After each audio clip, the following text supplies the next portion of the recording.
Think about that feeling for a second. You just spent $800 on a massive Christmas TV deal. You lugged that giant box up the stairs, wrestled it onto the wall, and turned it on, expecting a cinematic masterpiece. But instead, the blacks look like blue-gray mush. The brightness is so low you can't see anything during a sunny day, and the menus lag like a 10-year-old smartphone. It's heartbreaking, right? Well, I'm here to tell you that right now, as we sit in the final days of 2025, you are standing in a retail minefield. Big box stores are currently in a desperate inventory dump phase, trying to purge their most mediocre, flawed 2024 and 2025 stock before the 2026 tech, which is a massive leap forward, hits the shelves in just a few weeks. If you buy one of the 10 TVs on my Blacklist today, you're not getting a deal. You're paying to help a corporation clean out its warehouse. We're talking about motion rate lies, AI buzzwords that do nothing, and panels that are literally built to fail by next Christmas. One of these is a top seller at every major retailer right now that is a total trap. Let's make sure you don't regret 2026 before it even starts. But before we dive into the specific models that are going to break your heart, hit that subscribe button and top the bell. I'm tracking these 2026 leaks daily to make sure your hard-earned money doesn't go to waste on yesterday's junk. Done? All right, let's look at why these holiday deals are actually a massive inventory trap. Now, before we look at the specific models that are going to break your heart, we have to talk about the 2026 tech gap. This isn't just a marketing buzzword I'm throwing around. We are currently at a massive crossroads in how TVs are actually built. For the last 5 years, we've been stuck in this plateau where brightness and smart features moved at a snail's pace. But 2026, everything changes. We're seeing a massive transition to high TOPS NPUs, basically tiny AI brains inside the TV that can actually see what's on screen and fix it in real time. If you buy a TV today that lacks this processing power, by this time next year, your streaming apps are going to feel like they're running on a dial-up modem. Here's the kicker. Retailers know this. They know that the high-end tech of 2025 is about to become the standard of 2026. So their goal this Christmas isn't to give you a gift, it's to clear the shelves of the dumb tech before the AI tech arrives. And the first brand leading this charge is a name everyone trusts, which makes it even more dangerous.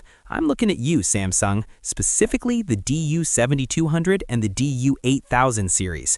Look, Samsung's marketing is brilliant. They call these Crystal UHD, which sounds expensive and high-tech. But let's be real, it's just a fancy name for an old-school LED panel with no local dimming. I went through the Amazon review data for the DU7200, and the recurring theme is dim.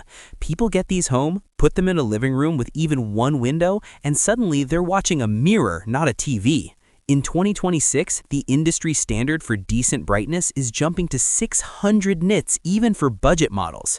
Buying a 280 nit DU7200 right now is like buying a flashlight with dying batteries. It's edge lit, which means the lights are only on the sides. When you watch a movie with black bars at the top and bottom, you'll see those ugly white flashlights leaking in from the corners. It's distracting, it's cheap, and Samsung is banking on the fact that you'll just see the Samsung logo and the 4K sticker and assume it's good. It isn't. If that Samsung feels like a letdown, wait until you see what LG is doing with their budget line. The LG UT75 and UT80 series are currently the king of the end cap at every major retailer. They look sleek, the WebOS interface is snappy, and the price is usually incredibly tempting. But here is the truth bomb they don't tell you in the store. LG uses IPS-style panels for these cheaper sets. Now, IPS is great for one thing, viewing angles. If you're hosting a massive Super Bowl party and people are sitting at a 45-degree angle to the TV, the colors won't shift. But for everything else, for movies, for late-night gaming, for Netflix binging, it's a disaster. Why? Because IPS panels have a contrast ratio that is essentially bottom tier. When you turn off the lights to watch a horror movie on a UT80, you aren't going to see shadows. You're going to see a glowing blue haze. It's what we call IPS glow, and once you see it, you can't unsee it. And let's talk about 2026 longevity. The processor in the UT75 series is already struggling to keep up with the current version of WebOS. I've seen dozens of reports of these TVs freezing or rebooting just because someone tried to switch from Netflix to YouTube too fast. Imagine how that's going to feel in 2 years when apps are even more resource heavy. You're buying a TV that's already out of breath. It's a hype trap because it looks like a premium LG OLED from across the store, but once you get it home, the performance is closer to a 2018 budget set. And then we have Sony. I love Sony. Their processing is usually the best in the business, but their budget sets, their X77 and X80 lines, this is where brand loyalty becomes a brand tax. Sony knows you trust their name. They know you think Sony equals quality, so they take a basic 60 Hz panel, put a very basic X1 processor in it, which by the way is ancient tech at this point, and they charge you $200 more than the competition. The X80L doesn't have local dimming, it's not particularly bright, and for gamers, it's a total no-go. You're not getting HDMI 2.1 features, you're not getting 120 Hz, you're essentially paying for a 2021 TV in a 2025 box. In 2026, when 120 Hz becomes the baseline for even mid-range gaming and smooth sports motion, this Sony is going to look like a stuttering mess. I know what you're thinking. But it's a Sony. The colors must be better. Look, I'll be honest with you. The Sony color science is real, but it can't save a bad panel. If the panel itself can't produce deep blacks or high brightness, accurate colors just end up looking dull and lifeless. You are paying a premium for a badge, not a performance. If you have $800 to spend, spending it on a bottom-tier Sony is the fastest way to feel like you got ripped off the second you see your neighbor's cheaper, better TCL. These first three are the big brand traps. They rely on your trust in the logo to move units that should have been discontinued a year ago. But we are just getting started. If you think these are bad, wait until we talk about the TVs that are actually built with planned obsolescence in mind. Sets that aren't just mediocre, they're literally ticking time bombs for 2026 failure. Now, if the big names like Samsung and Sony are playing the brand tax game, the budget brands are playing something much more dangerous. They're playing the component lottery, and this Christmas, you're almost guaranteed to lose. I want to talk about the store brand phenomenon. You've seen them. Vizio, Insignia, even the Amazon-branded Fire TVs. They're piled up in the center aisles of Best Buy and Walmart, glowing with bright, saturated colors that look great under heavy lights. But the reality is, once you get that TV home, out of the retail mode and into a real living room, the cracks start to show almost immediately. Let's start with Vizio, specifically the V series. Look, I'll be honest, there was a time, maybe 5 or 6 years ago, when Vizio was the value king. They were pushing the industry to do better. But today, the 2025 V series is a ghost of that reputation. It's what I call a zombie TV. The hardware is surviving, but the brain, the SmartCast software, is effectively dead. Here's where it gets weird with Vizio. They've moved their focus so far away from hardware quality and towards ad revenue that the TV itself feels like an afterthought. I've seen hundreds of reports from users who say their Vizio just forgot how to connect to Wi-Fi, or the SmartCast home screen takes so long to load that you could literally make a sandwich before you can even select an input. And let's talk about the 2026 specs. That V-Series is capped at a 60 Hz refresh rate with zero effective motion smoothing. In 2026, as 4K 120 Hz becomes the standard for even mid-tier entertainment, watching sports on a Vizio is going to feel like watching a slideshow. The motion blur is so aggressive, it makes a football look like a comet. It's a repair nightmare because when that software inevitably hangs or that cheap Wi-Fi card dies, you're looking at a repair bill that costs more than the TV is worth. Then we have the retail exclusives. I'm talking Insignia, Best Buy's house brand, specifically the F30 and F50 Fire TV editions. I know what you're thinking. It's $200 for a 50-inch. How bad can it be?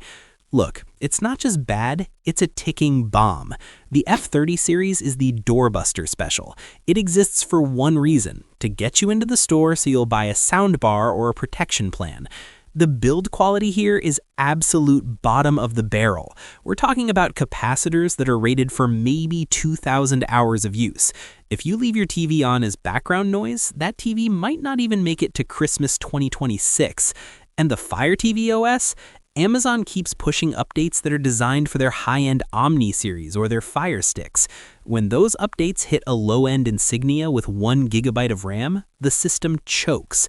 I've seen these TVs become so laggy after a year that the remote response time is measured in full seconds. That isn't a deal, it's electronic waste in a pretty box. If you care about your sanity in 2026, avoid the Insignia F-Series. You're buying a headache that will only get worse as the software evolves past the hardware's capability. Now, let's talk about the brands that should know better. TCL and Hisense. These two have been fighting for the value crown for years, and while their high-end stuff is actually amazing, like the QM8 or the U8N, their budget lines are where they hide the Christmas junk. I'm looking at the TCL S4 and S5 series. If the TCL QM8 is a love letter to tech fans, the S4 is a C student's homework. It's a basic 60 Hz low brightness panel that TCL pumps out by the millions. The problem here is the peak brightness trap. The S4 struggles to hit 250 nits. Why does that matter? Because HDR, high dynamic range, is the heart of modern movies. If your TV can't hit at least 400 or 500 nits, the HDR metadata actually makes the picture look darker and worse than a standard 1080p TV from 10 years ago. You're watching the latest Disney Plus show and everything looks like it was filmed in a cave. In 2026, as HDR content becomes the absolute norm, this TV is going to feel like looking through sunglasses at night. TCL is a boring hero at the high end, but at the S4 level, it's a hype trap relying on their growing brand name to sell mediocre panels. Look, I've looked at the 2025 and 2026 reliability logs for these sets. The failure rates are staggering. We aren't just talking about a bad picture here. We're talking about TVs that literally stop turning on after 6 months. Buying an RCA or a Westinghouse in late 2025 is like buying a lottery ticket where the only prize is a trip to the recycling center. They use grade C panels, the stuff that Samsung or LG rejected during the manufacturing process. These panels often have dead pixels right out of the box, or so much backlight bleed that watching a movie feels like looking at a cloudy sky. And don't even get me started on the warranty. Try calling their customer service. You'll be on hold until 2027. In 2026, when the move towards repairable tech and environmental standards becomes a major talking point, these TVs are going to be the poster children for what's wrong with the industry. They are designed to be disposable. Don't be the one who disposes of your hard-earned cash on them. So, who wins? If you've survived this blacklist, you're probably wondering, is there anything worth buying this Christmas? The answer is yes, but you have to be surgical. If you're a gamer, you need to look past the 4K labels and find the 120 Hz native hero. The 2025 and 2026 TCL QM7 and QM8 series are the only budget-friendly sets that aren't lying to you. They have the HDMI 2.1 bandwidth that the PS5 Pro and the next-gen Xbox consoles actually require. They have the game bar that lets you see your frame rates in real time. While everyone else is stuck with 60 Hz blur, you'll be playing with fluid, high-speed clarity. If you're a cinephile who wants that perfect movie night, ignore the clearance rack LEDs. The real 2026 value is in the mid-year price drops of the LG C5 OLED or the Samsung S90 F-Tech. These are the sets that will still look like flagship models in 2028. And for the Bright Room owners, your hero is the Hisense U8N or the new U9 series. These TVs hit over 3,000 nits of peak brightness. They don't just fight glare, they destroy it. If you have a big living room with big windows, a cheap TV is just an expensive mirror. The U8N is the only one in that price bracket that uses mini LED technology to keep the picture vibrant even in direct sunlight. Here is the final truth bomb before I let you go. The TV industry is about to undergo its biggest change since the jump from 1080p to 4K. It's not about the resolution anymore. It's about the intelligence. 2026 is the year the smart TV actually becomes smart, using AI to fix bad internet streams and predict what you want to watch. If you buy a TV from my Blacklist today, you aren't just getting an old screen. You're getting a brain that can't handle the next generation of entertainment. Don't let a 70% off sticker blind you to the fact that you're buying a 2021 experience in 2025. Wait for the January sales, or spend the extra $100 to get a TV that will actually last. Your wallet, your eyes, and your 2026 self will thank you. Hit that subscribe button if you want to see our full CES 2026 coverage coming in 3 weeks. Don't get tricked. See you in the next one.